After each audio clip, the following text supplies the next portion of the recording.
Welcome to MacGyver's Workshop, where you never know what we're going to be working on next. If you're not too careful, you just might learn something.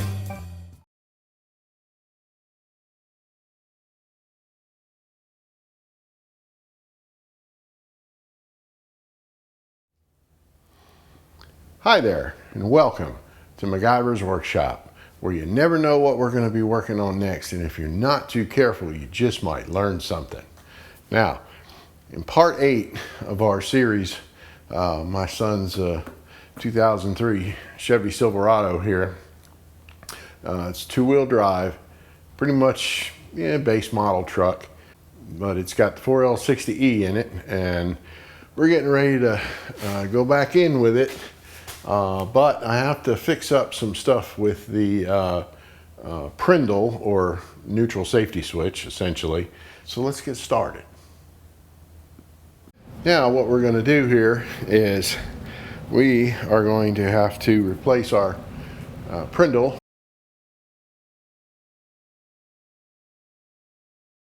or neutral safety switch here.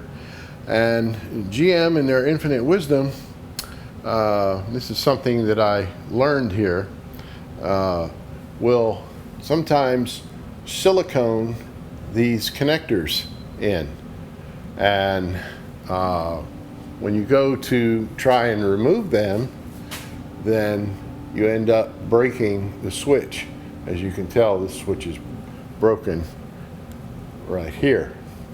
I didn't do this, it came in this way, but we're going to fix it. We got a new PRNDL, or neutral safety switch, and we've got two new connectors that we can splice onto our harness underneath the truck.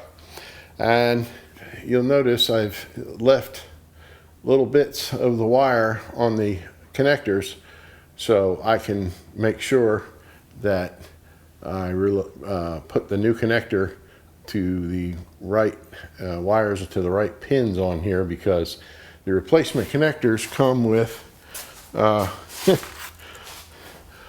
all white wires, so you can't just match the colors up. So they come excessively long, just in case, depending on what you need to, how much you need.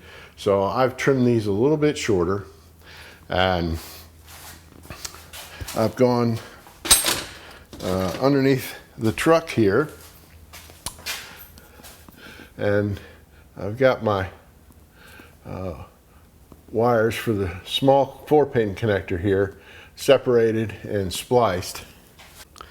And I know there's many folks out there that just crimp on some butt connectors and send it, but that's not how I like to roll.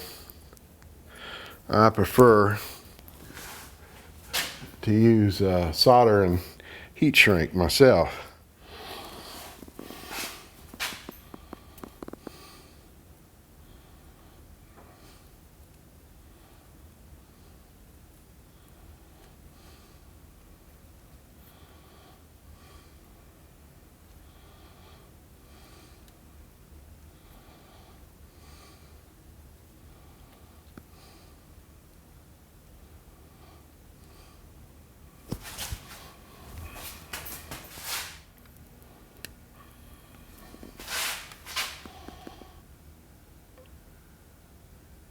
And we put our heat to our connection, let it get nice and hot until the solder flows onto it ever so nicely,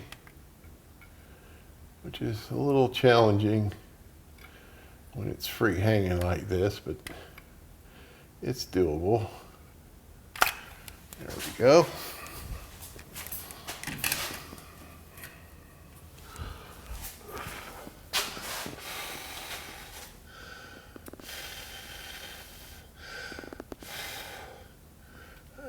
I'll let that cool down and slide our heat shrink up over it.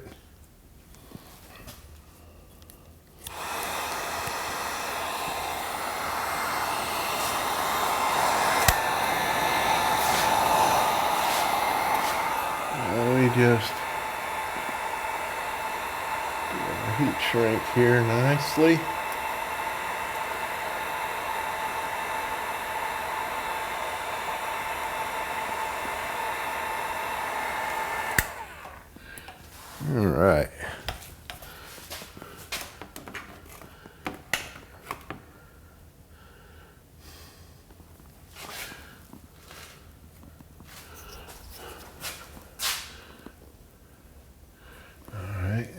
this one in the back here goes to black.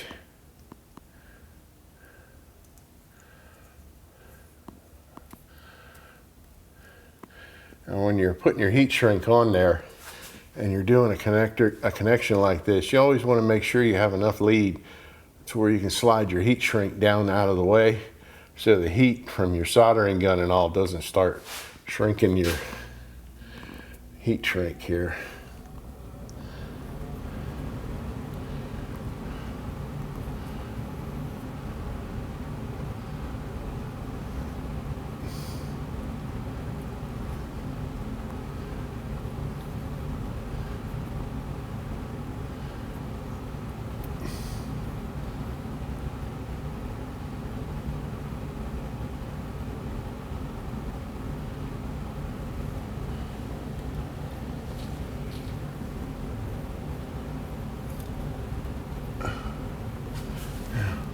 We solder that one.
Yeah, so now you kind of get the picture how we're doing this. So I'll go ahead and solder the rest of these just to not bore you to tears, and we'll be back in a minute.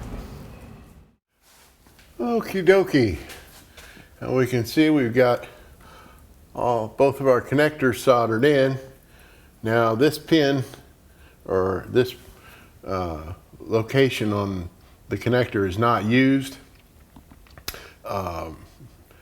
And we'll leave that there, and I'll tape it in the harness unused, but we'll go ahead and tape these bad boys up and get them back in their sheath like they should be. What I like to do is I like to start my tape on one wire and then come around and catch all the wires and make 2 wraps over it, and that way it doesn't come tape doesn't come unraveled. And it always bugs me when I get under a car and all the wiring harnesses, all the bundles or all the electrical tapes coming undone on them.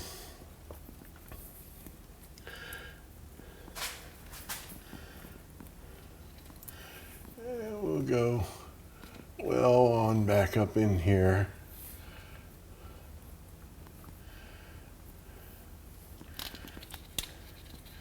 Go back up over the main a couple of turns here.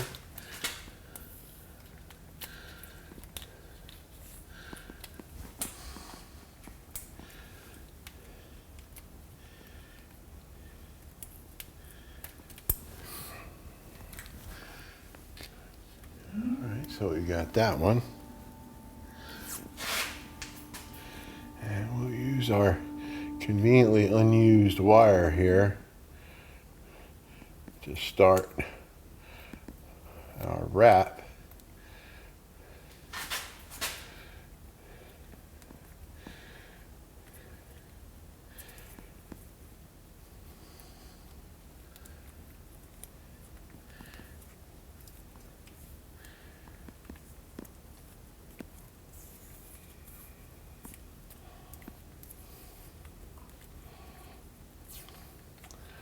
make our wiring harness look nice and pretty here. As I know for a fact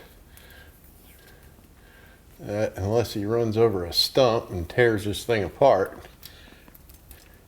he's not going to have to come back into this harness for anything.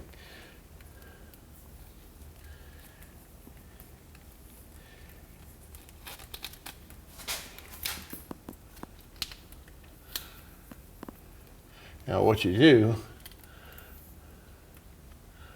when you're dealing with split loom like this is you take your split loom, you don't cut your tape yet, you leave your split loom, or you leave your tape uncut, and you put your split loom down around the harness and let your wire come out the split.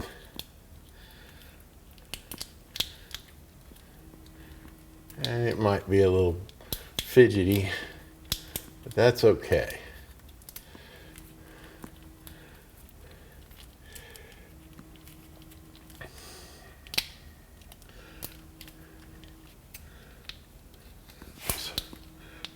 Good split loom. It's stiff.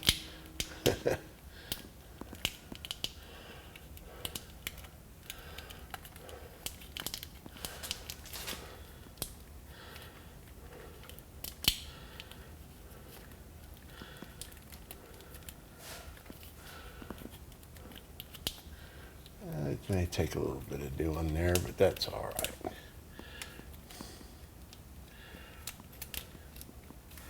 You can tell it's good split loom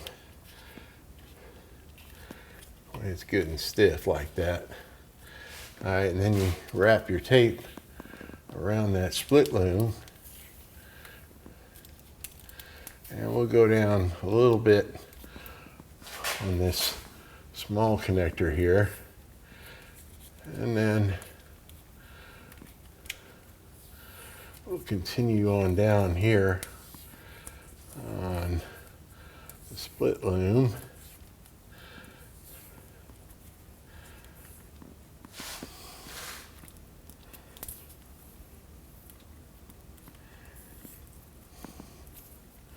Get a couple of wraps on that.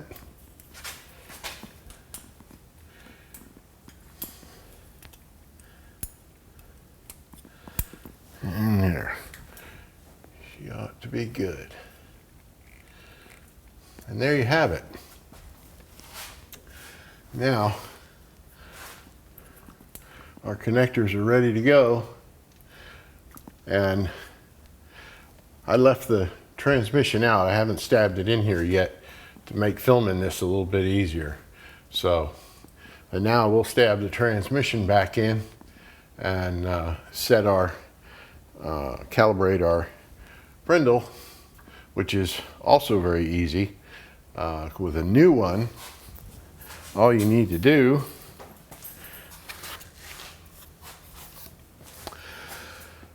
your new one will come with this little lock on it. And I don't know if you can see it very well, but even if the lock wasn't on there, there's little marks right here. You line those up and you put the selector shaft on the transmission in neutral, and you slide this on and she'll be good to go. Now I should note, and of course I went through this when I took the transmission out, but when you're taking one of these off and you're hoping to keep it in one piece, you always want to deburr the selector shaft, because it gets a little mushroomed over time and you'll destroy the switch trying to pull this off of that shaft. So always make sure you clean that up real good with a file or some emery cloth or something like that. So let's we'll get that transmission stab back in there, and move on to the next step.